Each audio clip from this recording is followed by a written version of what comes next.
Among the scriptures of the Hindus, the most sacred are the Vedas. There are basically 4 Vedas: the Rig Veda, the Yajur Veda, the Sam Veda, and the Atharva Veda. If you read the Yajur Veda, it's mentioned in chapter number 32, verse number 3, Natasya Pratima Asti. Of him there is no image. Almighty God has got no images. It's mentioned in the Yajur Veda, chapter number 40, verse number 8, that Almighty God is bodiless and pure. And the next verse of Yajur Veda, chapter number 40, verse number 9 says that Andhatma Pavishanti ya asambhuti mupaste, that they are entering darkness, those who worship the asambhuti. Asambhuti means the natural things like air, water, fire. And the verse continues, they are entering more in darkness, those who worship the sambhuti. Sambhuti are the created things like chair, table, idols, etc. Who says that? Yajur Veda, chapter number 40, verse number 9.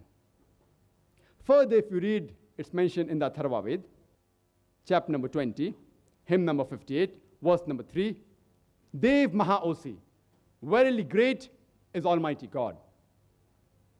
Amongst the Vedas, the most sacred is the Rig Veda. It's mentioned in Rig Veda, book number 1, hymn number 164, verse number 46, that sages and saintly people call Almighty God by various names. And if you read Rig Veda, book number 2, hymn number 1, there are various attributes given to Almighty God. One amongst them, it's mentioned in Rig Veda, book number 2, hymn number 1, verse number 3, Brahma. If you translate Brahma into English, one of its meaning is the creator. If you translate into Arabic, it means Khalik. We Muslims have got no objection if someone calls Almighty God as Khalik or creator or Brahma. But if someone says that Brahma is Almighty God who has got 4 heads and on each head is a crown, we Muslims take strong objection to it. Moreover, you are going against Svetasvatara Upanishad, chapter number 6, verse number 9, which says, Na tasya pratima asti. Of him there is no likeness. You are giving an image to Almighty God. Another beautiful attribute given in Rig Veda, book number 2, hymn number 1, verse number 3, is Vishnu. If you translate Vishnu into English, one of its meaning is the sustainer, the cherisher. If you translate into Arabic, it means Rabb. We Muslims have got no objection if someone calls Almighty God as Rabb, or sustainer, or cherisher, or Vishnu.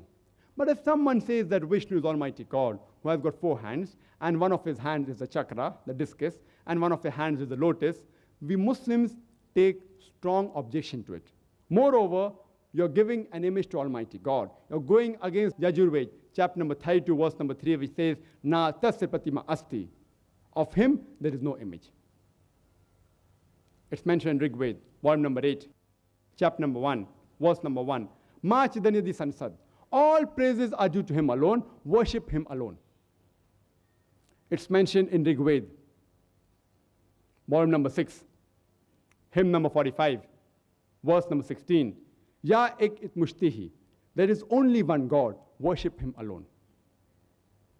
And the Brahma Sutra, the fundamental creed of Hinduism, is Ekam Braham Dustya Naste. Niya Naste Kinchan. Bhagwan ek hi hai, dusra nahi hai. Nahi hai, zara bhi nahi hai. There is only one God, not a second one. Not at all, not at all, not in the least bit. So if you read the Hindu scriptures, you should understand the concept of God in Hinduism.